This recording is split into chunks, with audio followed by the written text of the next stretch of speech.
Assalamualaikum warahmatullahi wabarakatuh. Salam sejahtera untuk kita semua. Perkenalkan, nama saya Chandra Kurniawan, dosen program studi pendidikan jasmani Fakultas Keguruan dan Ilmu Pendidikan Universitas Lampung. Pada kesempatan kali ini, saya akan memaparkan pernyataan diri dosen dalam unjuk kerja Tridharma Perguruan Tinggi atau biasa disingkat PDD UKT-PT Unsur Pengajaran pada sertifikasi dosen tahun 2026, khususnya untuk mata kuliah yang saya ampu, yaitu mata kuliah Massas Olahraga. Mata kuliah Massas Olahraga sendiri merupakan mata kuliah wajib program studi pendidikan jasmani dengan bobot 2 SKS. Mata kuliah ini membekali mahasiswa pendidikan jasmani dengan kemampuan memahami prinsip dasar anatomi dan fisiologi tubuh, menguasai teknik pemijatan dasar hingga lanjutan, mampu mengaplikasikan berbagai teknik massas hingga pemulihan cedera ringan, serta senantiasa menjunjung tinggi nilai etika dan juga profesionalisme. Mata kuliah Massas Olahraga ini sendiri secara langsung mendukung ketercapaian pembelajaran lulusan atau CPL program studi.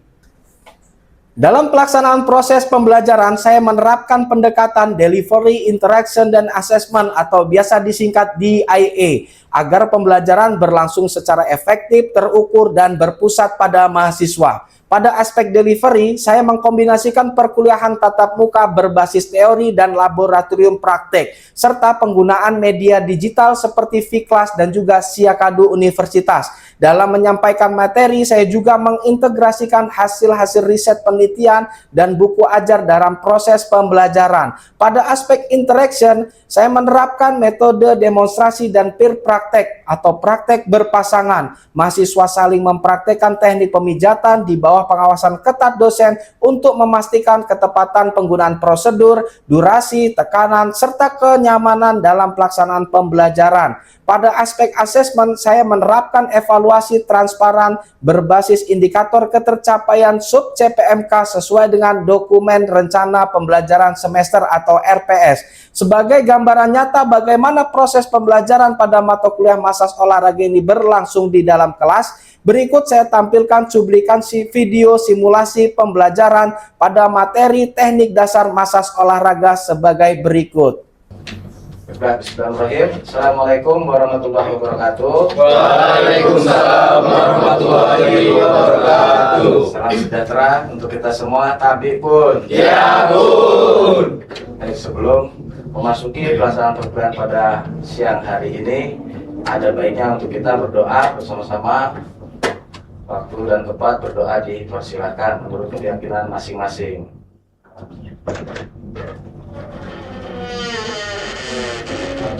Doa selesai. Sebelum pelaksanaan perkuliahan pada siang hari ini dilaksanakan, ada baiknya semua rekan-rekan mahasiswa untuk bisa masuk ke link Siakadunya masing-masing untuk melakukan presensi. Karena perkuliahan kita akan berjalan secara optimal ketika presensi kita sudah bisa kita lakukan masing-masing. Sudah semua? Sudah. Di minggu sebelumnya adalah minggu kedua dan hari ini adalah memasuki minggu ketiga atau pekan ketiga. Pada pertemuan sebelumnya kita sudah membahas tentang pemahaman anatomi dan fisiologi olahraga yang berkaitan dengan massas tentunya. Di mana pemahaman anatomi dan fisiologi itu sangat penting sekali ya untuk bagaimana cara kita memperlakukan seorang pasien ataupun rekan saat terjadi sebuah insiden cedera di lapangan, baik itu disengaja maupun yang tidak tersengaja. Ketika kita memahami tentang konsep tubuh atau anatomi fisik tubuh manusia, tentunya kita akan bisa melaksanakan tata laksana massas yang cukup baik. Nah, pada pertemuan siang hari ini kita akan membahas tentang teknik dasar massas olahraga atau biasanya orang di luar sana menyebut dengan nama kerennya sport massage gitu ya. Tapi kalau di perkuliahan kita sebutkan sebagai massas olahraga. Teknik yang akan kita praktekkan pada siang hari ini yaitu teknik dasar effleurase dan juga pedrisase. Nah, sebelum memasuki pelaksanaan, saya ingin bertanya terlebih dahulu, mengapa pada saat melaksanakan sebuah proses massas, seseorang harus dalam kondisi rileks? Rio gimana yo pendapatnya? Kalau pendapat saya, rileks itu menentukan bagaimana lancarnya pada saat proses massage, Pak. Karena kalau kondisi badan kita rileks, otot-otot yang ada di badan kita itu lebih mudah untuk kalau bahasnya lebih mudah untuk diluruskan gitu, Pak. Kalau misalnya terjadi cedera. Bagus sekali ya. Pertanyaan kedua, kenapa pada saat melakukan teknik suatu pemijatan harus searah ke arah jantung tubuh manusia, bukan berlawanan? Oke, siapa yang bisa menjawab? Rizky? Kalau untuk apa tadi, Pak? Kenapa saat melakukan pemijatan harus ke arah jantung proses pemijatannya? Karena jika dia berlawanan, takutnya ada apa namanya bukan dislokasi, Pak, seperti salah urat atau bagaimana seperti itu, Pak. Oke, baik ya. Jadi pada siang hari ini kita akan mempelajari tentang teknik akurase dan juga petrisase, di mana di dalam capaian pembelajaran mahasiswa mampu menguasai dan mendemonstrasikan setidaknya sebuah teknik dasar, yaitu tentang petrisase atau penekanan dan juga petrisase. Petrisase itu sedikit melakukan sebuah pencubitan. Karena ini kita lakukan di ruang yang cukup terbatas, bukan seperti pada minggu sebelumnya, kita akan melaksanakannya mungkin pada bagian yang cukup efektif dan juga efisien dilakukan, yaitu menggunakan area lengan. Dan indikator ketercapaian di dalam perkuliahan ini yang pertama adalah ketepatan dan akurasi gerakan. Setidaknya mahasiswa itu memahami 80% gerakan yang akan dipelajari. Yang kedua, mampu menjelaskan tujuan maupun baik itu secara fisiologis dan juga secara psikologis ya, serta runtunan dari teknik penggunaan pada saat melakukan massage olahraga. Dan yang ketiga, menerapkan sebuah prinsip. Prinsip apa itu? Prinsip ergonomis. Ergonomis itu apa? Ada yang paham?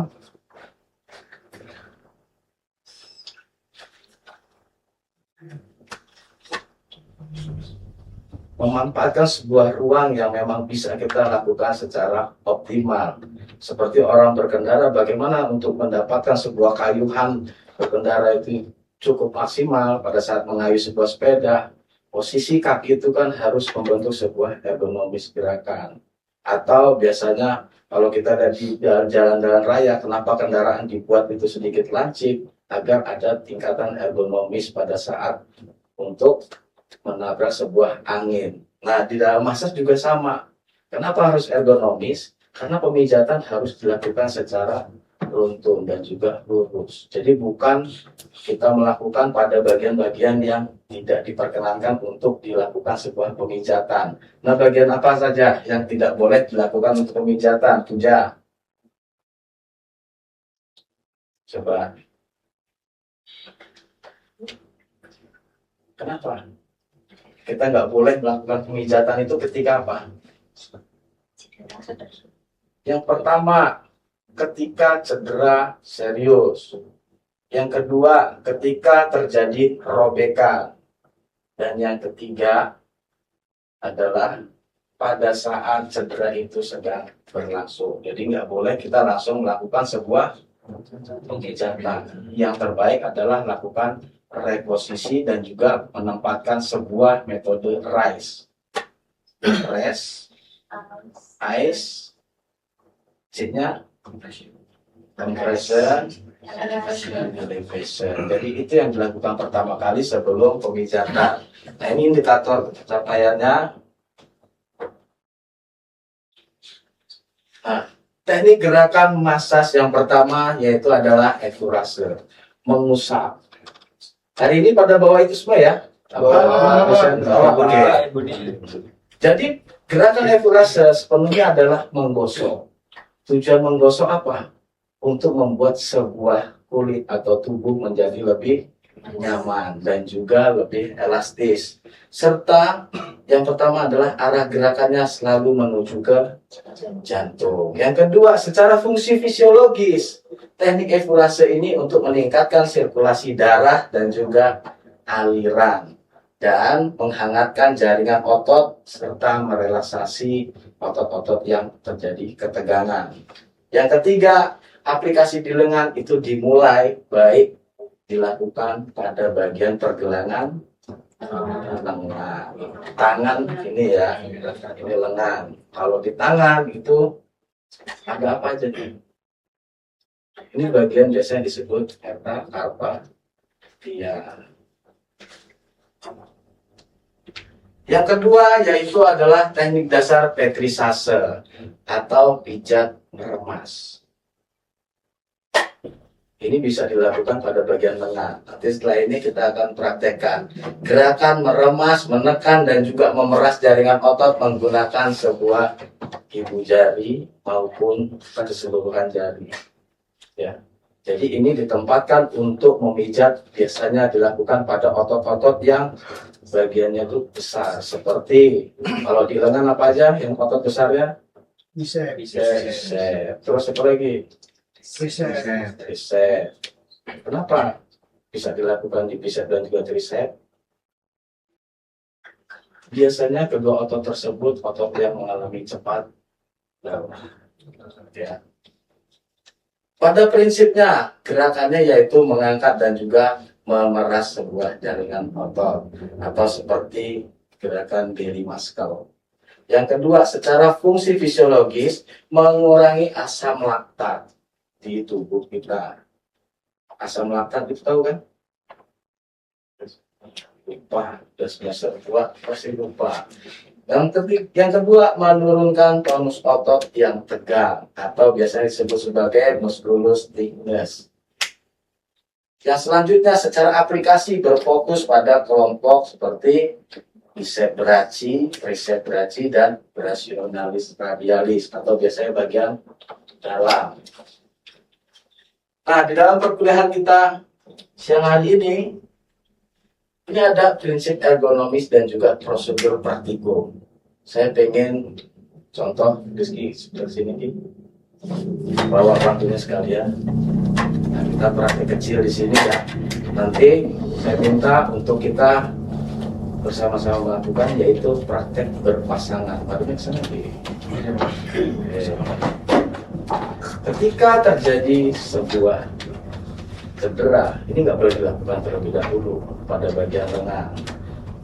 Biasanya dilakukan kurang lebih sekitar 4 sampai dengan 1 minggu pasca cedera baru bisa kita lakukan sebuah pemasasan.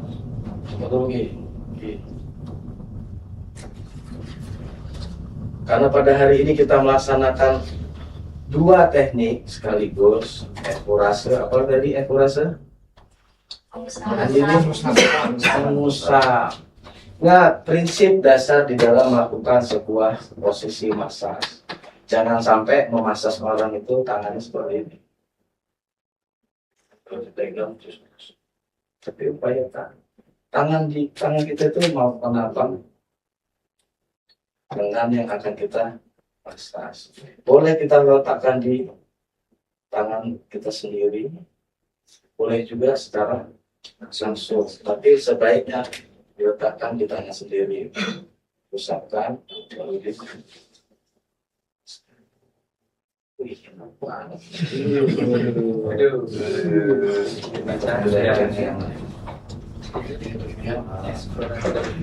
dibuat sampai dengan merasakan sebuah relaksasi. Ingat, ini jangan sampai turun. Ya. Jadi sejajar posisinya dengan bahu.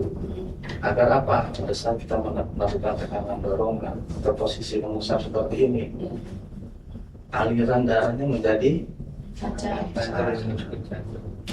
Untuk bagaimana? Setelah melakukan sebuah teknik efforase, lalu ke petrisase. Petrisase kalau dia pada bagian elbow ini bisa.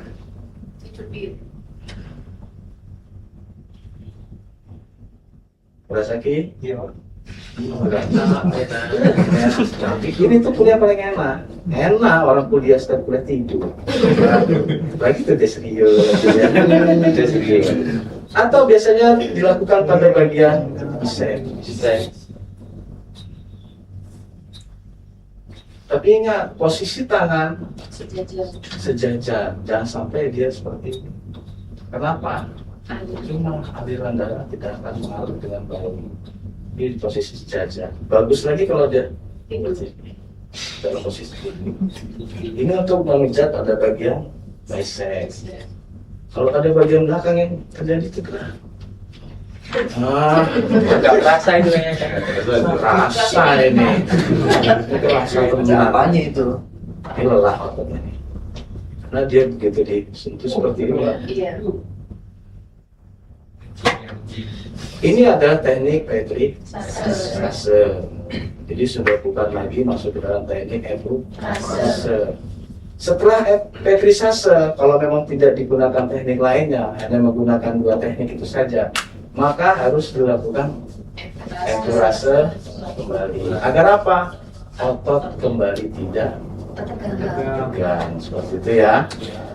Cukup paham? Paham, Pak. Kalau paham berarti silakan saling berpasangan, saling berhadapan, ganti-gantian.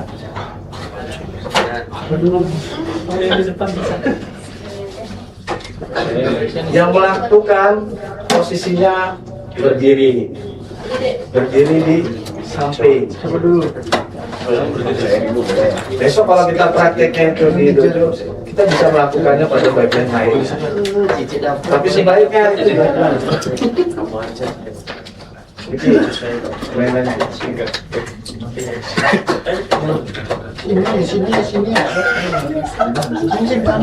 Nah, pasang kan dong. Pak, saya ambil pasiennya, Pak. Hah? Saya ambil pasiennya. Ini pasiennya.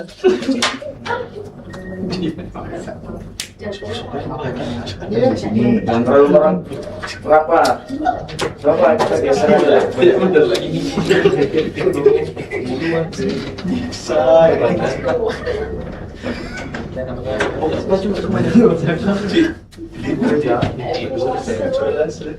Diratakan dulu. Berusaha bicara merata sampai dengan posisi pasien merasa nyaman. Jangan terburu-buru langsung melakukan hilirisasi, tapi dibuat kalian kirinya nyaman. Dan tulang kanannya.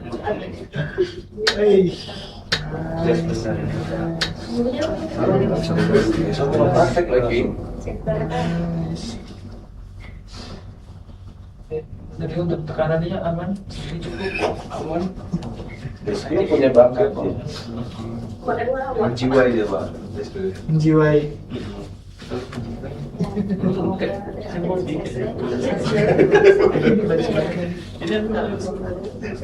Ini berarti suatu pasien. Iya, gua benar-benar. Bentar lagi ketemu lagi. Jadi kalau dari bintang 11 bintang 11. Cici.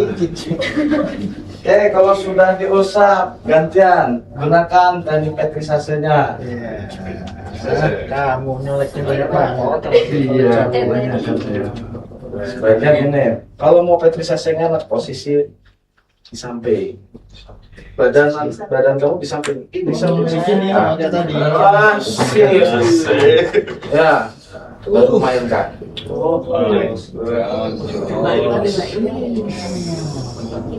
Jadi ketika dia bagian elbow-nya itu sakit, ini bisa dicubit, bisa juga ditekan.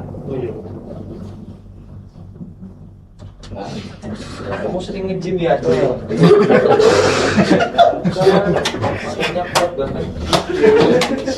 Kok jadi takut? bukan untuk menyakitin badan yang pasien ya. Pemijatan itu kan dilakukan agar pasien merasa nyaman. Oh, ini karena Resepnya ketika terjadi cedera. ini karena 18. Iya, ini.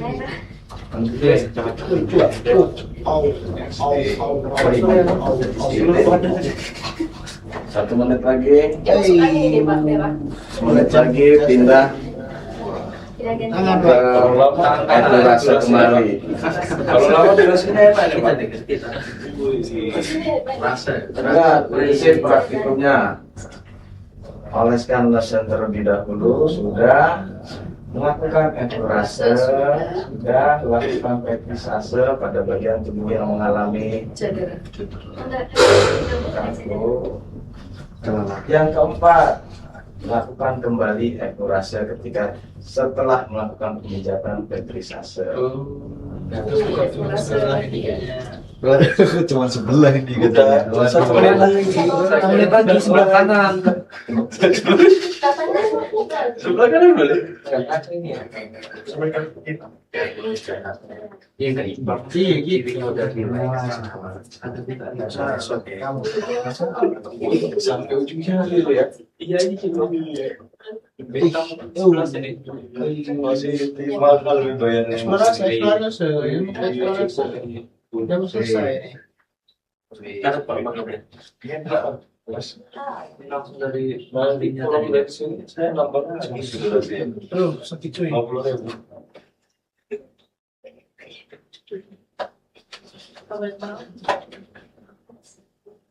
Oke, lakukan yang kurasa Iya. untuk menutup. Enggak usah. Masih sebelah. Udah banyak loh bos. Cuman dilus-lus.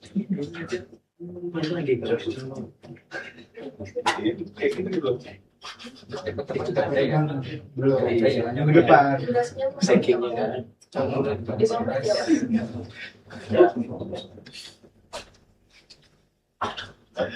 Gertam mereka tambah. Ya. Kan Pak. Bro. Kalau yang dipijat belum aja nih. Udah mas. Udah. Nah, Udah. kita tutup dulu masing-masing. Duduk ya. Ini yang tugas individu ya. Baiklah, itu tadi materi yang sebenarnya itu bisa panjang materinya, bisa dilakukan ke seluruh bagian tubuh lainnya. Tapi ketika untuk merehabilitasi, memperbaiki jaringan otot tertentu di bagian tubuh, enfurase dan juga ventrisase itu biasanya menjadi sebuah teknik pokok, teknik utama di dalam melakukan prosedur massage. Di luar ada teknik-teknik lainnya seperti friction, tapotemen, skin rolling, shaking, kurang lebih sekitar ada 8 sampai dengan 9 teknik. Tapi di minggu ini kita melakukan cukup 2 teknik terlebih dahulu agar apa? Anda memahami dan juga bisa mempraktekannya sehingga implementasi daripada proses pembelajaran itu dapat terlaksana secara baik. Nah, kalau itu sudah semua, maka tinggal tugas di dalam evaluasi pembelajaran. Silakan setelah perkuliahan Anda melaksanakan tugas mandiri ya. Membuat sebuah video praktek mandiri berdurasi kurang lebih 3 sampai dengan 5 menit hanya menggunakan 2 teknik, teknik eksplorasi dan juga visualisasi. Video yang sudah dibuat itu diunggah di halaman LMS Viklas Unila. Jadi nanti interaksi yang akan kita lakukan selain perkuliahan tatap muka seperti ini, kita juga akan laksanakan secara LMS melalui Viklas. Batas pengumpulan tugas kurang lebih H-1 sebelum pertemuan di minggu ke-4. Paham semuanya ya? Sebelum kita mengakhiri perkuliahan kita pada siang hari ini, ada kala baiknya kita tutup kembali dengan doa. Berdoa dipersilakan. Doa selesai. Akhir kata, saya seban wabillahi hidayah. Wassalamualaikum warahmatullahi wabarakatuh. Waalaikumsalam warahmatullahi wabarakatuh.